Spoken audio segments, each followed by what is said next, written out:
Welcome YouTube to another D&D Fridays where we get to talk about any and everything about D&D.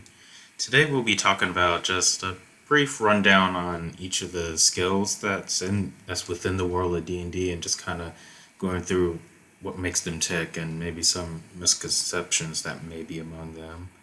But before we get to that, don't forget subscribe and hit that notification bell and comment on down below. Without further ado, let's get into it.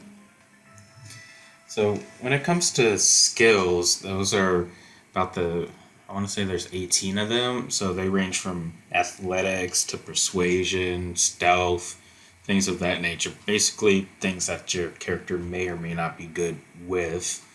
And you typically, from character creation, can usually get somewhere between like 4 and 8, give or take. That may increase over time through class features, feats, things of that nature. They're a pretty integral part of the game, I would say, as no matter what sort of pillar of D&D you're doing, you're probably going to make an ability check at some point or another, but whether you want to or not. So things from trying to haggle the shopkeeper to lower pricing, or trying to somehow scale a building wall or something like that. It's going to involve some sort of skill check. And there are some other skill checks that aren't in the table of skill checks. Initiative is a dexterity skill check that everybody's going to need to do at some point or another. Yep. There's also some spells that require a skill check. Dispel magic and counterspell need some sort of skill check if you're trying to dispel or counterspell a higher spell. So definitely keep that in mind. As I'm sure there's a few others out there as well. So, why do you think skill checks might be important for the game or for a character to be wary of? Well, I mean, I'm not sure how to answer that question, right? So, I mean, I think skill checks are they're probably the fundamental or the fundamental core of the game outside of role playing, right? Most everything that you do is going to require some sort of skill check. Like you said, initiative is a dexterity check. Your your attack rolls and your some of your spell casting aren't specifically skill checks, but they rely on those types of attributes in some cases. So I I think understanding what each of those skills can and can't do is very important. And I think that there are a lot of, and I fall into this all the time, mixing up of what is the difference between intelligence skills and wisdom skills, right? Or a strength and a dexterity skill, like athletics versus acrobatics, right? That you could mix those up depending on what you're trying to do and the scenario. And sometimes it doesn't matter. Sometimes, being athletic is almost equivalent as being acrobatic, but sometimes you want to use that acrobatic skill because you've got that better dex, right? So mixing them up in a scenario might be an issue. But just actually good segue. I'm talking about athletics and acrobatics. They're probably the top skills in terms of alphabetical order. So when we think of athletics versus acrobatics, those tend to be the physical sort of skills that a character would have.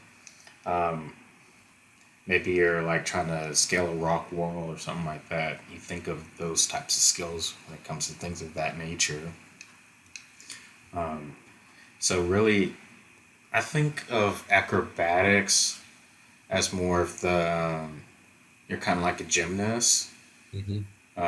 You're really like flipping from building rooftop to building rooftop, or you're trying to like parkour over a couple of walls or something like that. I think scenarios like that are definitely acrobatics based things. Are you trying to like kick flip a skateboard or something like that? Whereas I think in situations where athletics is a little bit more utilized or should be utilized, I think are more strength based things. So maybe like you're trying to push a boulder, or you're trying to pick up like two beams of steel and carry them, or maybe like you have two wounded characters that are unconscious and you're trying to drag them. I Mm, could potentially see that as maybe an athletics check. You're trying to like firemen carry them or something like that. yeah. I something like that in that scenario, I could see it being, having flip flopping between the two of them, right? Because, like, to your point, trying to carry somebody is sort of more strength based, and so you want to use that athletics. But if it's rocky terrain or you're trying to dodge something while carrying them, right, you could also flip into the acrobatics there. And that's one of the reasons why I was thinking sometimes it's a little tricky to know which one from a especially from a DM perspective, which one you'd want to choose, right? So you could be in a scenario where you've got a flip flop between the two of them, or you just, and this has happened in my games where pick whatever one you've got the higher score in and just go with that, right? So Yeah, and there's definitely a lot of situations out there where it does come up to that choose athletics or acrobatics. Like for example, when you're the target of grappling, you can choose each one. Like, are you trying to physically break out of that, or are you trying to somehow slip out of it? So it's definitely a lot of scenario based things that it, honestly it kind of comes down to the scenario itself, the situation itself. Like, okay, we're in this situation. What makes the most sense? Are you trying to be a little bit more dexterous in how things really go about things, or are you trying to be a little bit more physically capable, more brawny kind of thing? sure, sure. I Yeah. think that's a good distinction. And while we're on the somehow physical aspects of things, we have two more dexterity related skills. Those are stealth and sleight of hand. So when it comes to sleight of hand, I feel like that's relatively easy to figure out what it goes to.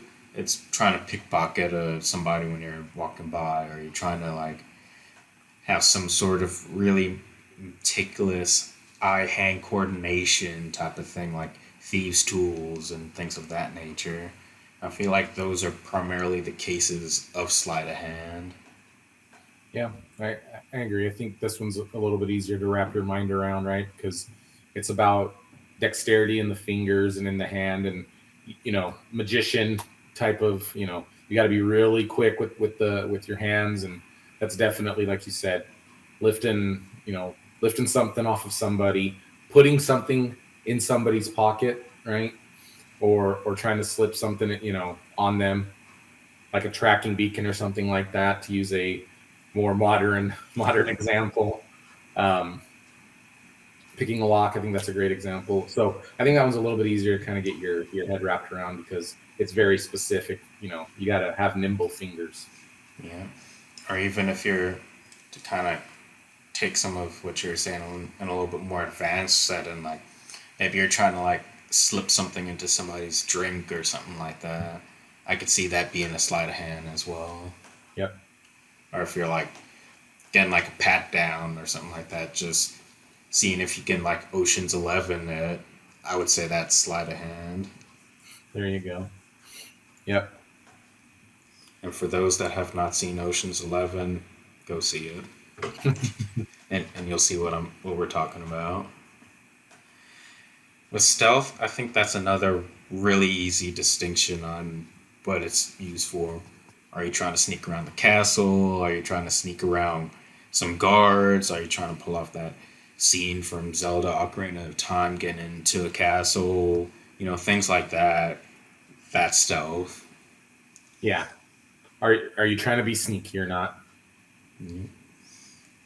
The one interaction that stealth does have that a lot of other skills don't is its interaction with armor. There are some armors where if you wear them, you will have disadvantage on stealth.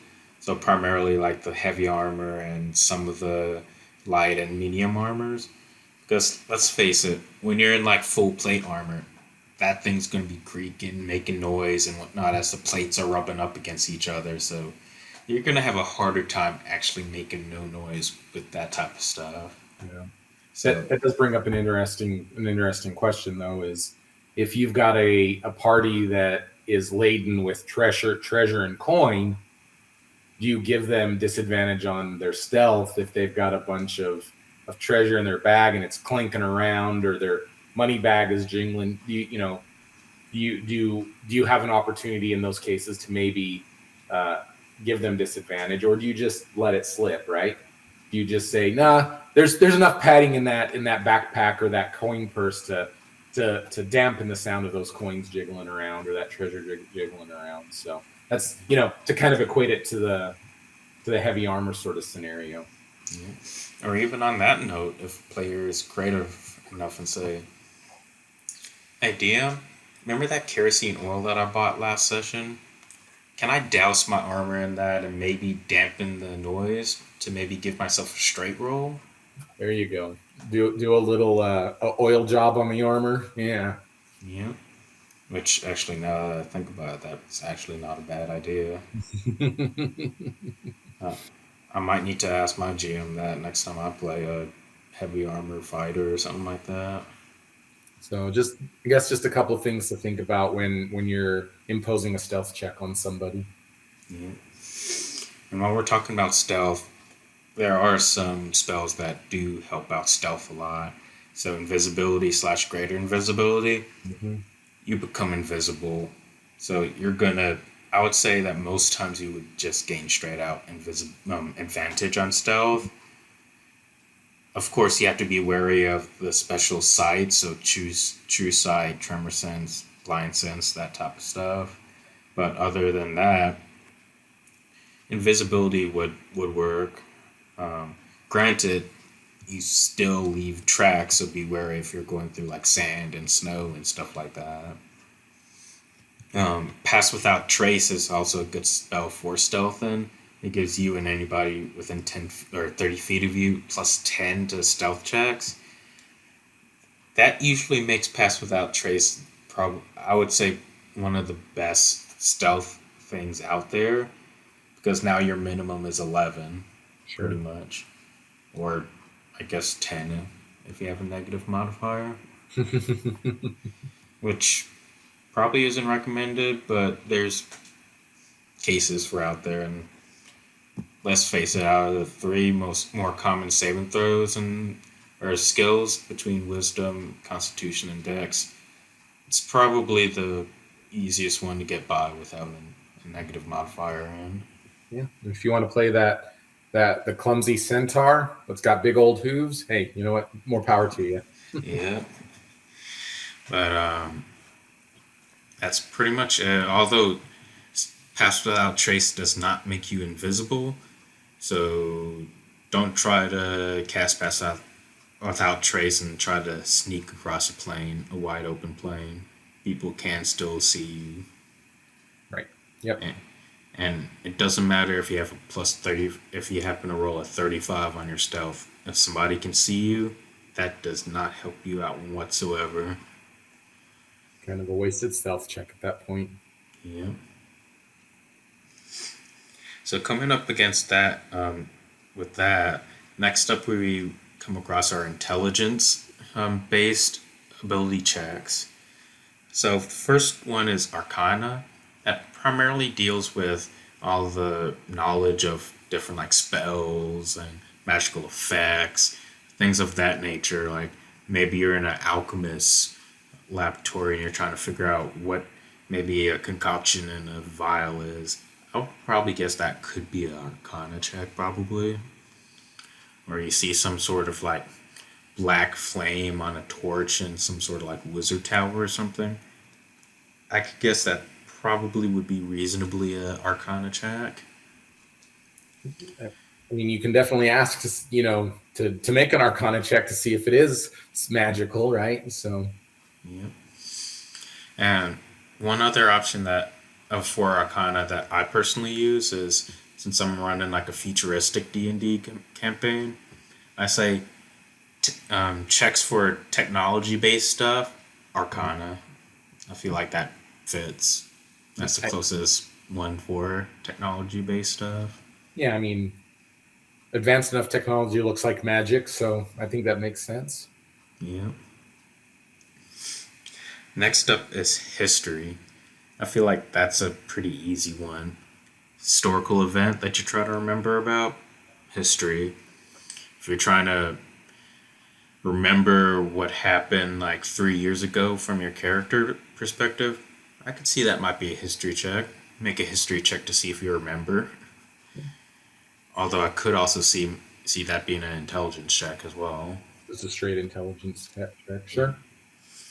Um, I would think you'd probably want to utilize the history more for, to your point, right? If it's personal, maybe it's intelligence. If it's external to you, then maybe do a history check. Even if it's something that recently happened, but it was outside of you, like maybe something happened in the next town over.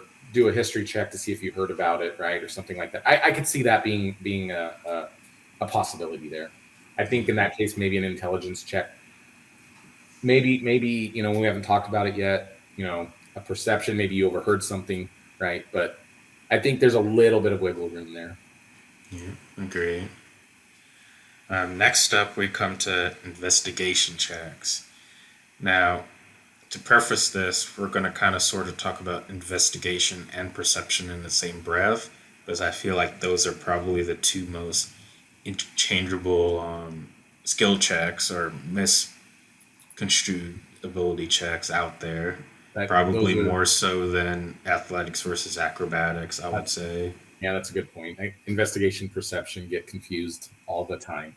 So Is when it comes to investigation, I usually think of investigation as in you're actually like scouring stuff in great detail, looking for something specific. Like you, you might be, you might pull out a drawer and a desk, and you're actually fumbling through the papers and stuff in there, trying to find like a key or a doll or something like that. I think that's kind of like a investigation check, an active investigation check, where an active perception check to me is like you're trying to look around the room or the building or something to see if there's anything that might stand out that might warrant a closer look. mhm. And the reason why I say active perception check is that there's also a passive perception check too.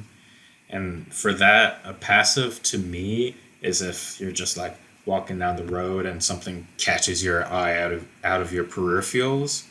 To me, that's passive perception. It's like, oh, what's that? Now let me make like an active perception or something of that nature, whatever is appropriate to figure out what's going on. Yeah, that makes sense. I kind of like that take on it, to where you use the passive perception as a trigger to see if the character reacts, to have them make a active perception check versus I think it's a little, for me personally, I think it's a little weird to have somebody discover something using a passive perception, right?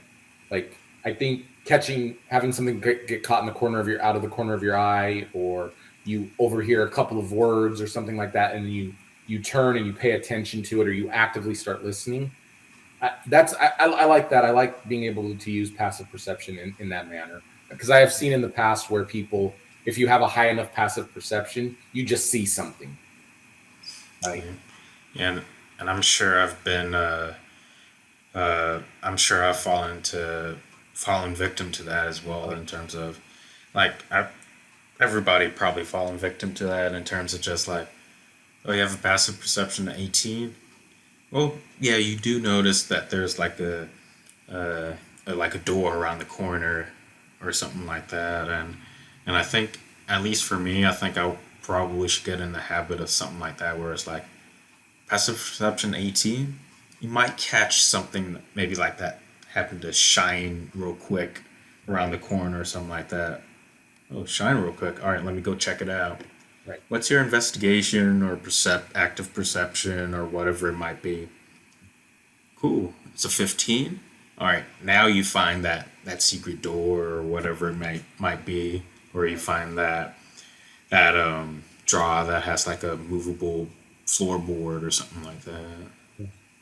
And I think, to that point, if your passive perception is high enough, when you've hit that trigger, maybe you are given advantage on your perception check because you've got a really good passive perception, right? You caught more detail than you might have realized to begin with, right? I think there's a little bit of play there also, and to your point a second ago, Nakai, I think we all fall victim to how we use passive perception, right? Again, I'm not entirely.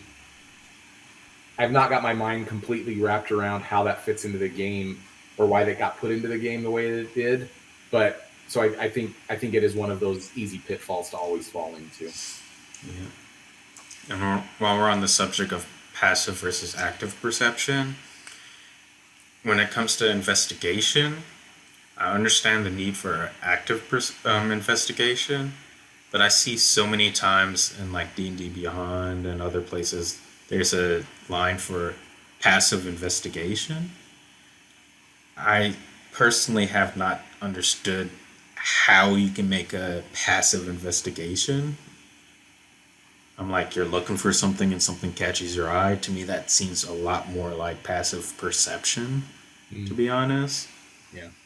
So, I mean, if anybody happens to know what a passive investigation actually looks like, definitely put it in the comments below. I would love to know what that actually looks like. Yep, definitely. I would love to hear that too. One more point to make on the investigation versus the perception. The investigation falls under an intelligence investigation check, and perception falls under a wisdom perception check. So that's one of the other differences. They don't both use the same ability. And also, one final point from me on that is perception is definitely touted as the most used skill or ability check, I should say, as it's just used so many times for actually spotting things out there. You're walking through a forest, give me a perception check to see if you find anything and whatnot. So definitely keep that in mind. You definitely tend to have more players wanting to try to get proficiency or expertise in perception through like a race, like very human, or background like the sailor, or a class like the rogue or something like that. So definitely keep that in mind. Yep. Next up for intelligence, we have nature, Jack. Um, you tend to see nature picked up by either rangers or druids, but there's other classes and the like that can pick up the nature check. And basically, at least to me, what nature really signifies is maybe you're walking out somewhere and you find like some random leaves on the ground and you want to figure out what are those leaves. That's a nature check to me as you trying to figure out maybe like you see how the liquid or the sap is coming out or something like that and you figure out, oh, that's an oak leaf because of how it's shaped and everything, something like that.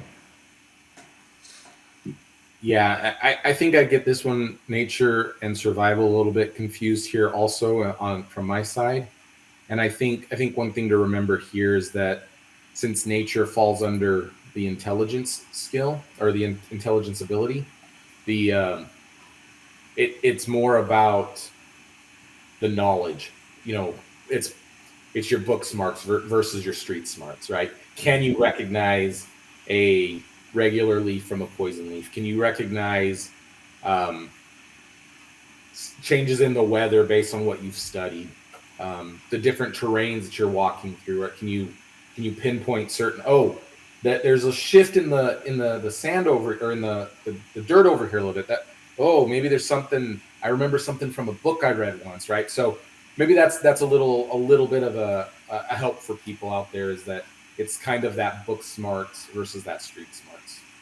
Yeah, I actually like it how you like how you put it. Like nature is how you recognize it. If you saw it in a book, you learned it from like your teacher who's like an arch druid or something like that. Where survival is you're actually looking at things and you're thinking, all right, it's shaped like this. So based on my previous experiences, I'm gonna try to like fidget with this other tool that I have. Now I can see that it's actually like a rhinoceros foot or whatever it Yeah. is. And now because of that, I know that it's actually going north northwest, not to be confused by the singer's kid, but Oh, man.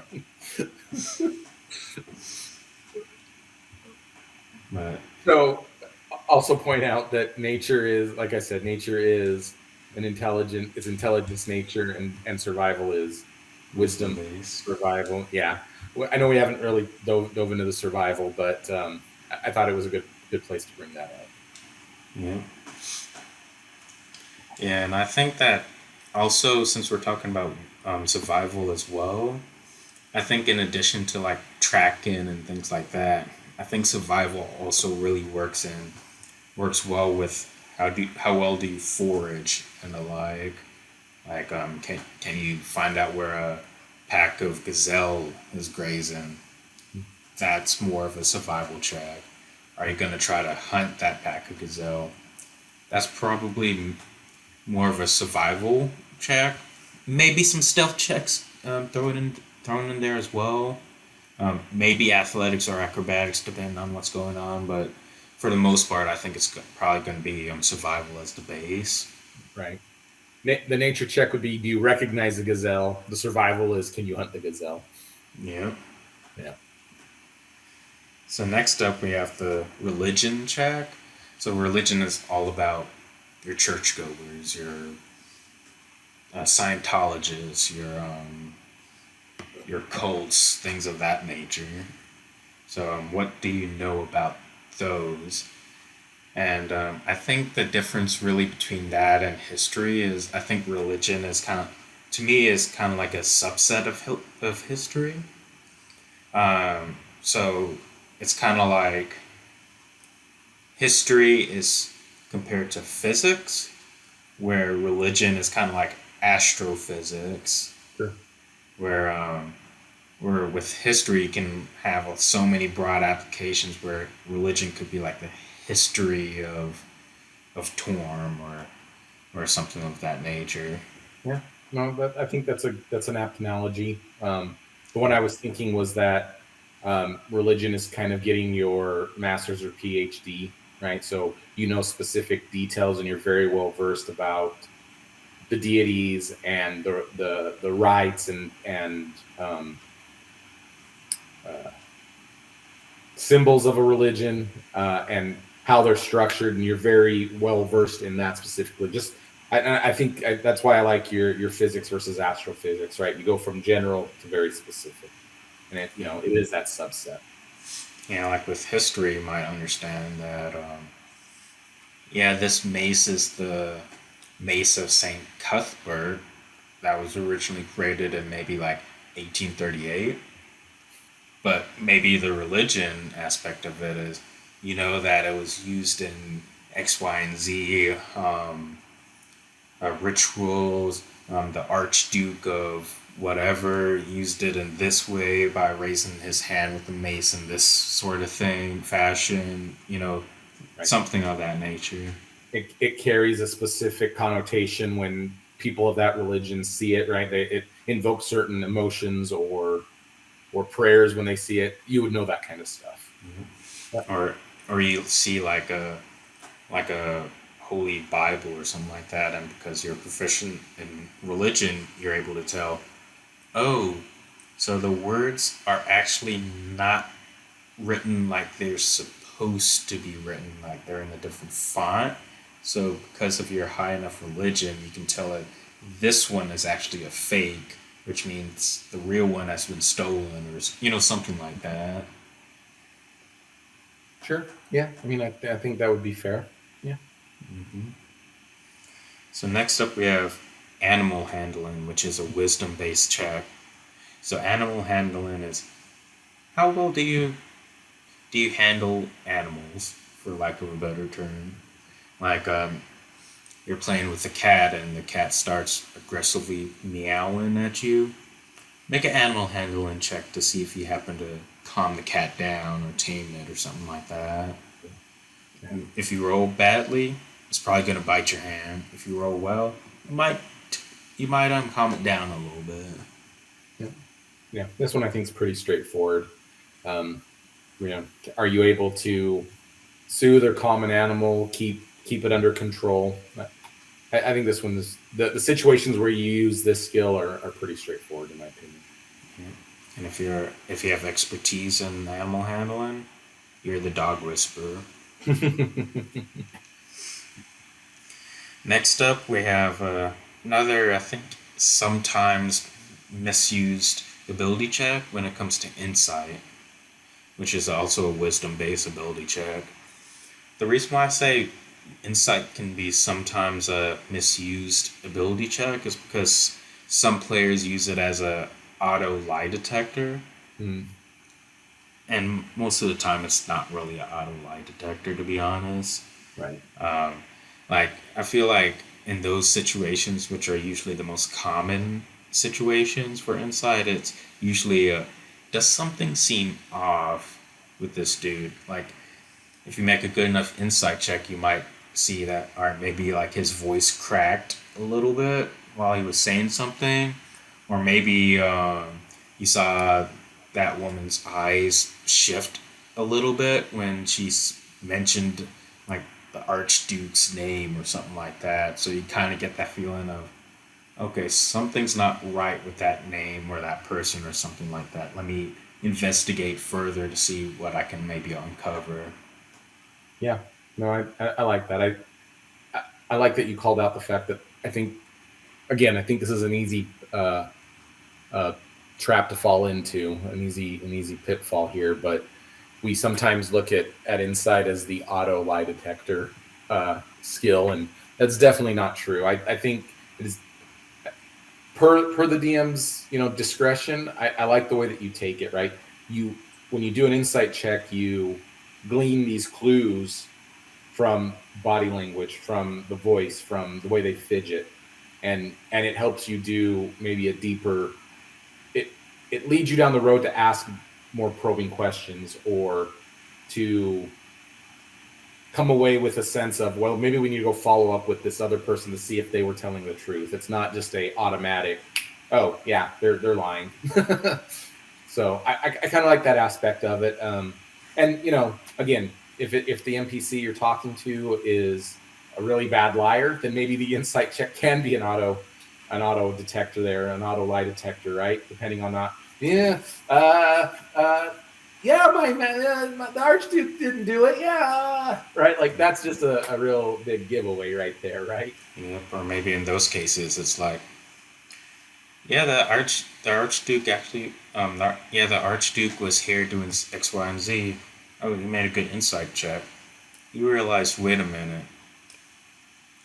18 seconds ago, he said the Archduke was somewhere else. Right. Type of thing. I think those might be uh, things like what you said or what I said might be good ways of saying the little bit more of the lying cues and the lie. Yeah. So next up we have the medicine ability check, which is wisdom based. That's pretty much how are you with first aid? Yeah. Can you prescribe first aid well? Can you do the Heimlich maneuver? Things like that.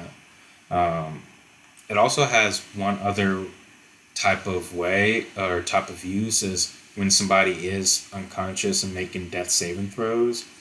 I want to say it's a DC 10 if I'm not mistaken, but you can make a medicine check to potentially stabilize somebody for I think 1d4 hours or something of that nature. So that is possible right there, as well as it is used when you're using a healing kit as well. Yep, that makes sense. Yep. Again, I think this one's pretty straightforward. So. Yeah. Then we talked about perception and survival checks already. Those are wisdom based ability checks. Now we get to our last four ability checks, which are all charisma based. First off, we have deception. Speaks for itself. How well can you lie through your teeth? And that could be either intentional lying, like you're intentionally trying to mislead somebody, or it could be accidental lying, like maybe you might not know everything, but you're like, I don't know if that's actually true or not, so I'm going to pretend like it's this way. That could potentially be a deception check. Yeah, I think there's actually there's three scenarios, like you said: the intentional, the accidental, but also being very ambiguous in what you're saying. If you can choose your words correctly to not have the truth be known, and you're just being very wishy-washy in your answer, I think that's another way to be kind of deceptive there. That kind of reminds me of kind of like lying through a mission. In a Sure, way. sure. Yeah. Now, that could either be that way, or it could be intentionally lying. Yeah. So I guess either way. Yeah. Next up, we have intimidation. I think that also speaks for itself. It's like, how well are you trying to coerce or actually scare somebody into doing something, pretty much. Right. The first thought that goes into my head is is boot camp for military. With them yelling about an inch away from your face. That is intimidation. I agree. Yeah. You get up in somebody's grill, you bow up to them, right? Can you make them question their ability to stand against you, right? So Yeah.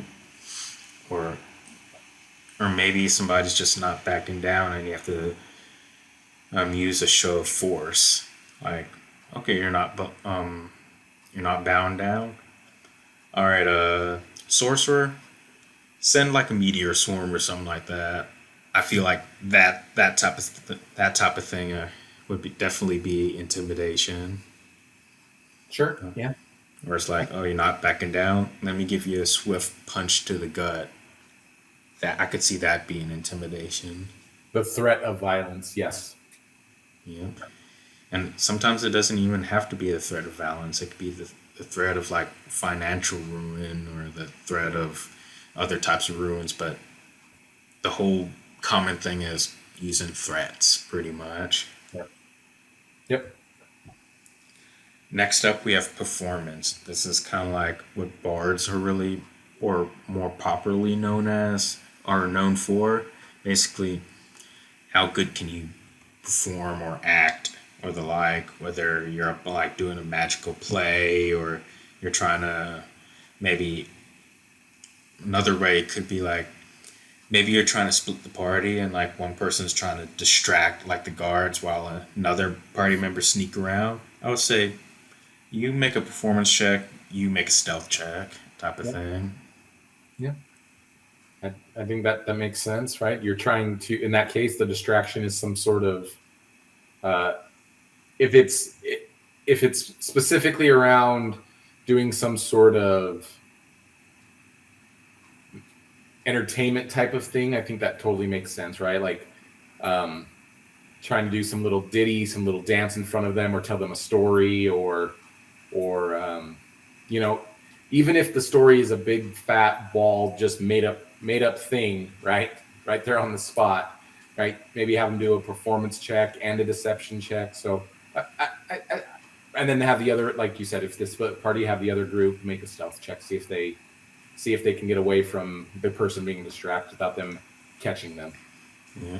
And kind of like another way that I could potentially see a performance check is if you're using such things as like disguise self, alter self, the assassin's ninth and 13th level ability, you're trying to like pass yourself off as like another person or like of nobility when you're not nobility, something like that. I could potentially see a performance check depending on how things are run there. Sure. Yeah. How well do you mimic the person that you're trying to be? Yep, that makes sense. And then we come to our last ability check, the persuasion check. Very standard, very easy. It's like how well do you negotiate? How well do you try to get somebody to see your way in kind of like a peaceful man way, like maybe like a light debate or something like that. Like one way I see it, or would be in courtrooms, like the prosecution versus the defense. Usually, those are a series of contested persuasion checks. Like, no, I have this evidence that shows X, Y, and Z, and here's why, and yada yada. Things like that are more so persuasion checks. Yep. Yeah. How well can you talk? Pretty much. And I feel like persuasion is the more used charisma ability check, even though all four of them are relatively used enough times. Yeah, I mean the fact that I agree. I think persuasion is the most used out of the charisma skills because you're always talking to people, whether it's the merchant, the barkeep, the guard, the the cart driver, you know, some random NPC in the street. You're always trying to talk to people. So this is I definitely think this is probably this might even be the most used skill. Period. Yeah. Yeah. With that, I think it's probably the only skill that gives perception a run for its money. Hmm. Um, Me personally, I'm not sure between persuasion and perception which one is more well used. I think it probably depends on the campaign, but I definitely think that those two are neck and neck easily, and I can definitely see persuasion being the top as well. Sure. Yeah. Yeah, but when it comes to more commonly used ability checks from these 18, definitely persuasion, definitely perception are easily the top two. Yeah. Then I would say a good honorable mentions would be to investigation and to stealth. Yeah. Yeah. I agree. But And that don't sleep on animal handling. If you've got the right campaign, that's a fun one to use too. exactly. Like if you're going through Tome of Annihilation, you might see some use out of animal handling, especially if you happen to somehow get a hand of I'm gonna take some of these dinosaurs from Chult, animal handling to tame them, and ride them into the forest of Chult. That's that would be a legendary role if you could tame a dinosaur. So Indeed. But I guess a lot of things are possible with a good roll and an ability check. yeah, yeah. Like I remember one time I played a fighter, 20 strength, maxed out, just for kicks and giggles. I think I was trying to distract somebody or something. So I was like, you know what, to do this, I'm going to go over here and try to bench press this cow. Rolled a nat 20. Yeah, that's a baby cow you bench press, but you're going to bench press that cow.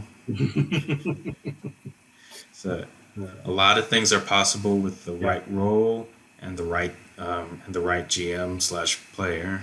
Yep. Agreed. Agreed. So always, so regardless of what you're thinking, always ask the GM if something is possible, and who knows, it might just be possible. Yeah. Yeah. And if you get a good enough roll, it doesn't matter which skill you use. Yeah. The one last thing that I will mention, though, as we close out this video, is more so for the GMs, is definitely have an idea of when to use when to ask for a roll for ability check, and when not to ask for a roll. If you ask a player to roll for ability check, it should have some sense of actually succeeding and some sense of actually failing. If you know something is definitely impossible to do, don't ask for a roll if it's Mhm. impossible to do, or don't ask for a roll if you know it's going to succeed no matter what the player Right. does. Right. So it should always have that semblance of I could succeed, I could fail, even if it's a 5% chance on either side. Yeah. I mean, that's great advice. Yep. And the last thing that I actually just thought about is so that is GM ability check advice. Here's player ability check advice. As a player, try not to always take the spotlight when it comes to ability checks. You, even if you're playing the very good skill monkey or build like our Raymond Reddington build from several weeks ago that has most, if not all, the skills, sometimes still let um, other players have their moment in the sun or spotlight. You might have that +8, that +10, or whatever to a skill, but sometimes say, you know what, you got it today, Bill. Go ahead. I might give you the help action, but go ahead, you got this. Yep. Make sure that you make sure to keep everybody involved. That's always a good thing to remember. Yeah. That's usually a good way to help ensure that everybody has more fun and less fights at the table. True. But I think that's all that I have for ability checks for today. How about you? Yeah. I think we covered them very well. Okay, Dukes. Well, that covers another D&D Fridays on ability checks. Until next time, folks, keep y'all's lives geeky. Bye, everybody.